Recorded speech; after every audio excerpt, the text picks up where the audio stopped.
హైదరాబాద్ లో కన్సల్టేషన్ మరియు 3,500 రూపాయల colour Doppler test Avis hospitals లో ఉచితంగా పొందండి. నమస్కారం వేస్తామేనిపల్లి గారు. నమస్తే. నాకు ఎక్స్ట్రా మ్యారిటల్ అఫైర్లో లవ్ ఉంటుందా అండి? మీరు మనం ఇట్లాంటి డౌట్లు ఉంటుందా అనే క్వశ్చన్కి రియల్గా కూడా ఉన్న వాళ్ళకే తెలుస్తుంది.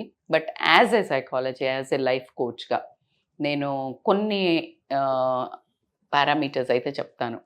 ఉంటుందా లేదా అంటే ఖచ్చితంగా ఎంతవరకు ఉంటుంది, అది రియలా కాదా, ఎంత దూరం వస్తుంది అనేది మాట్లాడుకుంటే ఎక్స్ట్రా మ్యారిటల్ అఫైర్ కరెక్టా కాదా అవన్నీ మనం జడ్జిమెంట్లు చేయట్లేదు. లేకపోతే మనం ఇవి చెప్తుంటే ఇంకొకళ్ళకి చెయ్యమని లీడ్ ఇవ్వట్లేదు. చేసేకునే వాళ్ళకి ఇదేమో చూసుకోండి, మీది రియల్గా దీన్ని మీరు ఇది అనుకుంటున్నారేమో, ఇది కావచ్చు, ఎంత దూరం వెళ్తుంది, what will be your end story అనే దానికి ఒక చిన్న స్టోరీ తీసుకెళ్తున్నాం. దాంట్లో మనకు సంబంధించి ఎవరైనా ఆ ప్రాబ్లమ్స్లో ఉండి ఉంటే, అమ్మాయి కానివ్వండి అబ్బాయి కానివ్వండి, సమస్యను ఎదుర్కొనే ధైర్యం ఉందా, సమస్య మనకు అవసరమా, సమస్య ఎంత దూరం వెళ్తుంది, అది సమస్య కాదా, ప్రేమనా అనే ఒక వాళ్ళల్లో వాళ్ళకి చాలా ఉంటుంది. దాన్ని కొంచెం మనం విడమర్చి క్వశ్చన్స్ వాళ్ళకు వాళ్ళు వేసుకునే వాటికి మనం కొన్ని ఆన్సర్స్ ఇవ్వడం జరుగుతుంది.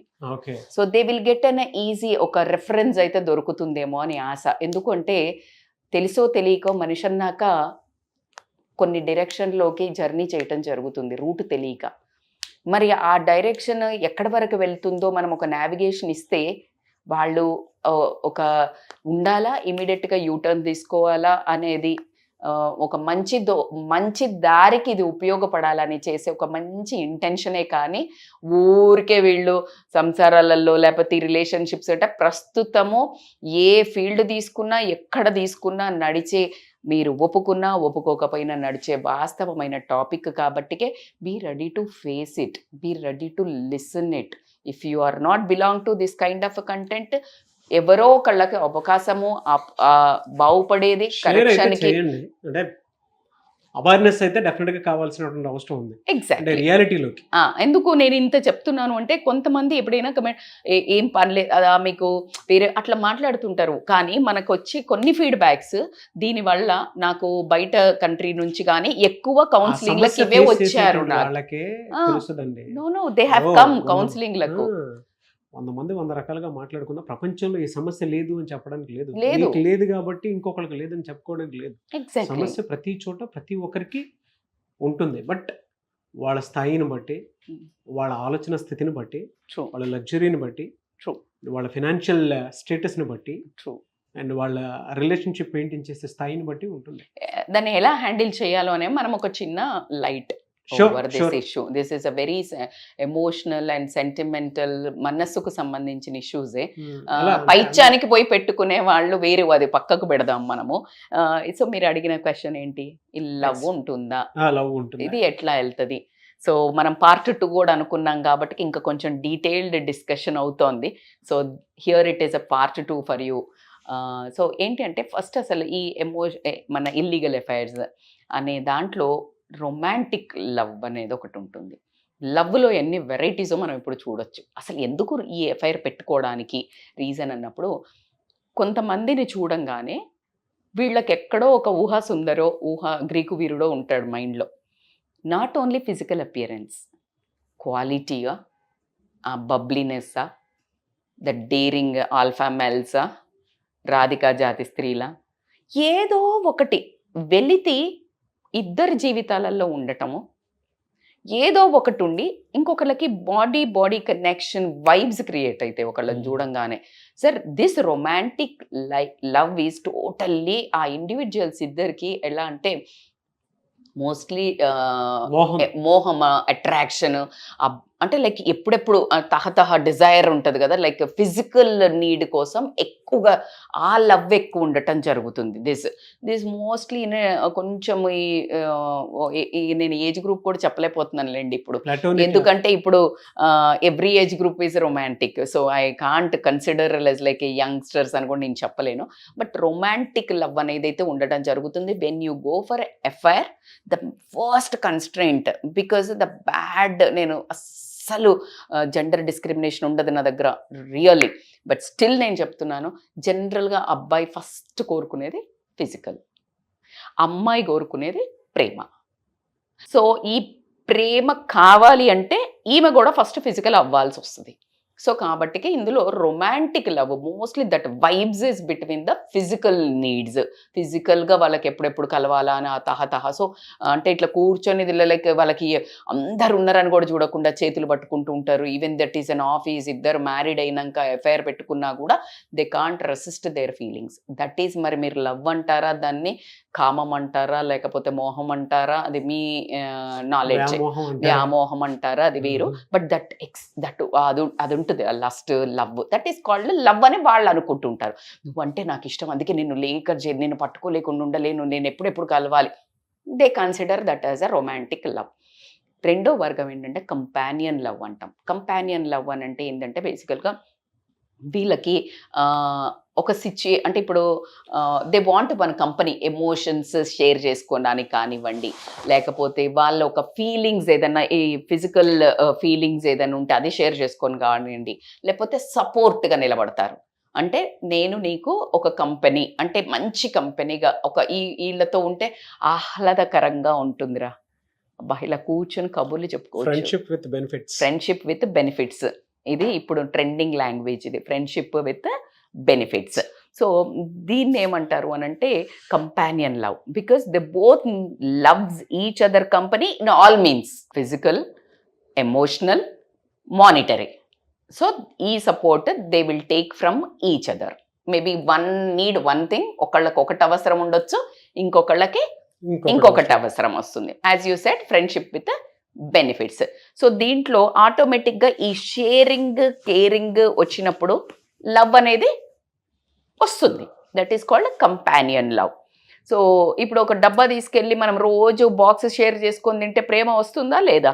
అంత చిన్న డబ్బా తీసుకుపోయి స్కూల్లో షేర్ చేసుకొని ఫుడ్ తింటేనే ఫ్రెండ్స్ మధ్యలో వచ్చినప్పుడు, when you share this kind of all 3 kinds of thing, ఖచ్చితంగా ఒక కైండ్ ఆఫ్ లవ్ అనేది అయితే, ఇష్టం అనేది, మనము ఇష్టము అనేది పెరగటం జరుగుతుంది. దాన్ని ప్రేమ అని చాలా డీప్ వర్డ్ నేను చెప్పను, కానీ ఒకళ్ళ మీద ఒకళ్ళకి ఇష్టము, దాన్నే ప్రేమ అనుకోవడం జరుగుతుంది. ఎందుకంటే ఒకళ్ళ కోసం ఒకళ్ళు చేసుకుంటున్నారు కదా పనులు.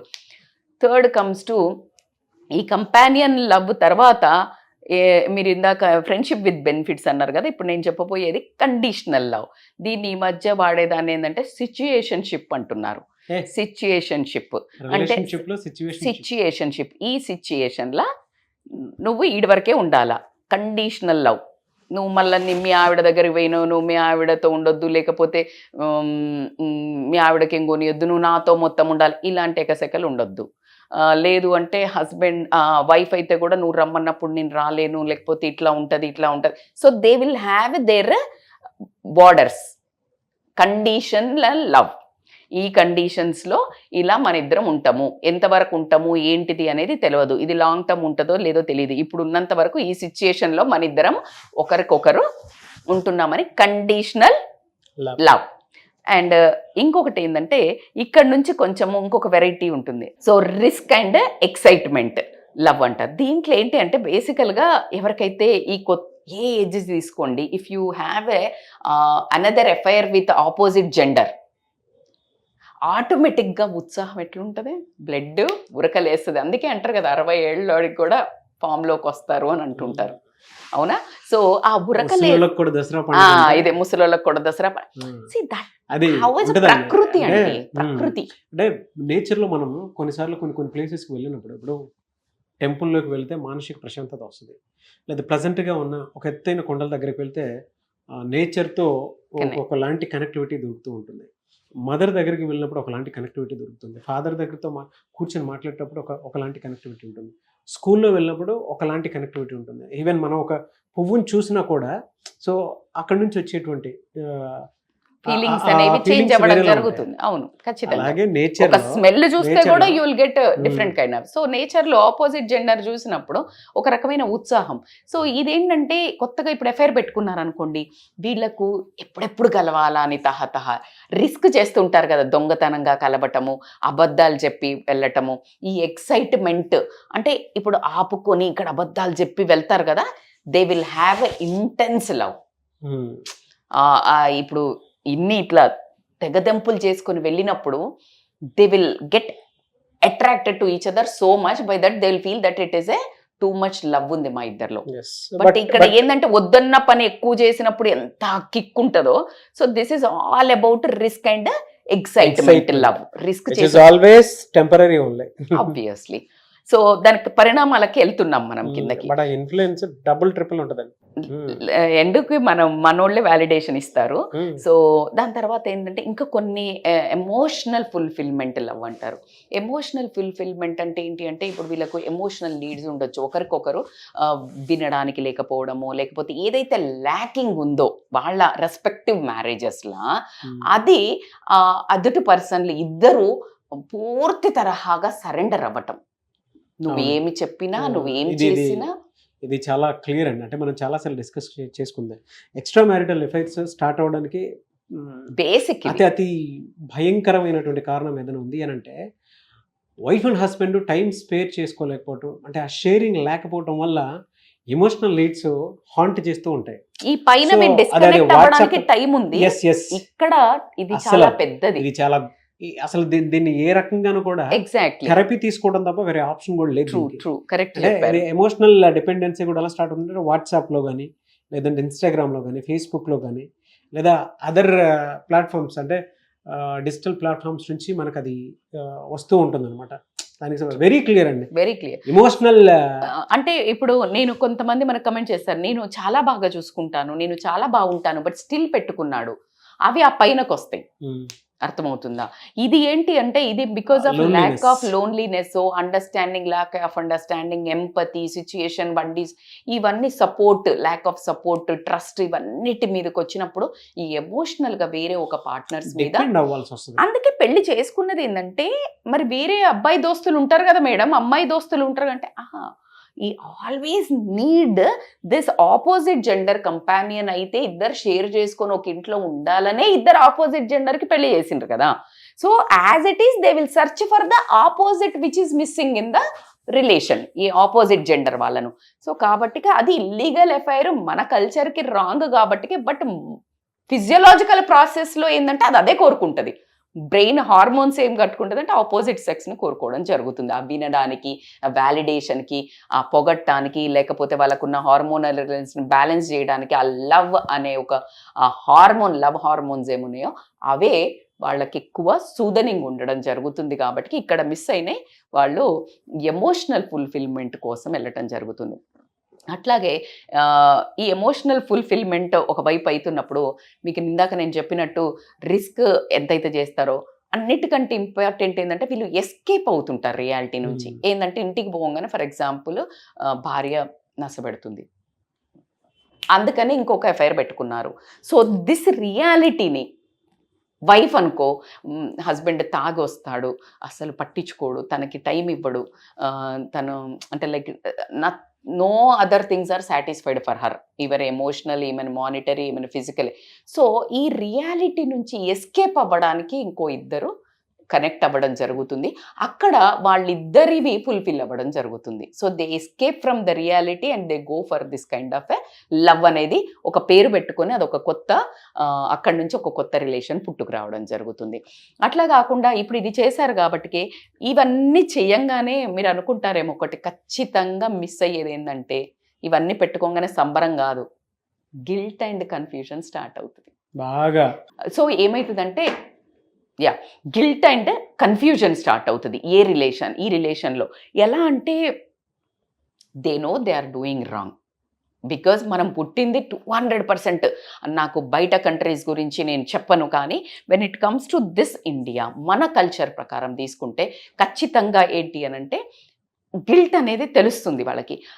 ఏది రాంగ్, మన సంస్కృతి కాదు అనే గిల్ట్, ఆ కన్ఫ్యూజన్లో ఈ ప్రేమ ఎదుటి పర్సన్ మీద ఏముందో అది వాళ్ళకు ప్రేమ తెలియదు. కన్ఫ్యూజన్ అనేది బాగా డెవలప్ అయిపోయి మానసిక ప్రశాంతత మాత్రం జీరోకి రావడం జరుగుతుంది. ఇక్కడి నుంచి అసలు లైఫ్ స్టార్ట్ అవుతుంది.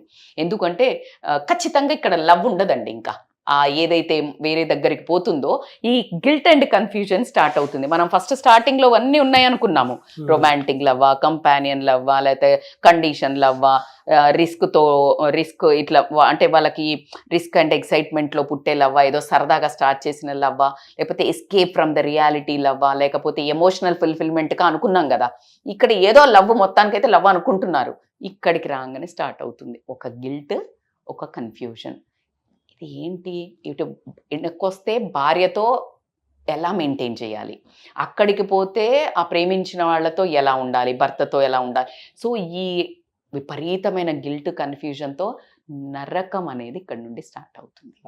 ఆ నరకం ఏదైతే ఉంటుందో, వీళ్ళు ముందు ఏదైతే నరకము అనుకొని కష్టం అనుకొని ఆ ట్రాప్లో పడ్డారో దానికంటే 100 times ఉంటుంది. అంటే ఇన్ని పారామీటర్స్ చెప్పారు కదండి, అందులో మీరు చెప్పిన వాటి అన్నిటిలో కూడా ఎక్స్ట్రా మ్యారిటల్ అఫైర్స్లో ఫలానాది ఒకటి ఉంది అనేటువంటి విషయం చెప్తూనే ఉన్నారు. బట్ అది లాంగ్ రన్ సస్టైనబిలిటీ ఉంటుందా లేదా అనేది, అంటే అది ఎథికలా కాదా అనేది కూడా కొంతమంది కన్ఫ్యూషన్లో ఉంటారు. ఈవెన్ వీడియో చూసేటువంటి వాళ్ళకి కూడా. మరి దానికి సొల్యూషన్ ఏంటి, అంటే ఎలా తెలుసుకోవాలి? బేసికల్గా ఒకటి మీరు అన్నట్టు కన్ఫ్యూజన్ క్రియేట్ అయిందంటేనే మీరు ఒకసారి ఆలోచించుకోవాల్సిన విషయం, లాంగ్ టర్మ్ సస్టైనబిలిటీ ఉన్నదా లేదా అనేది, లేకపోతే అది అసలు వ్యాలిడేషనా కాదా, ఇది ఎథికలా మేడం కాదు అని అనేది అది ఒకరు చెప్పేది కాదు, ఎవరి ఎథిక్స్కి వాళ్ళకు వదిలేది.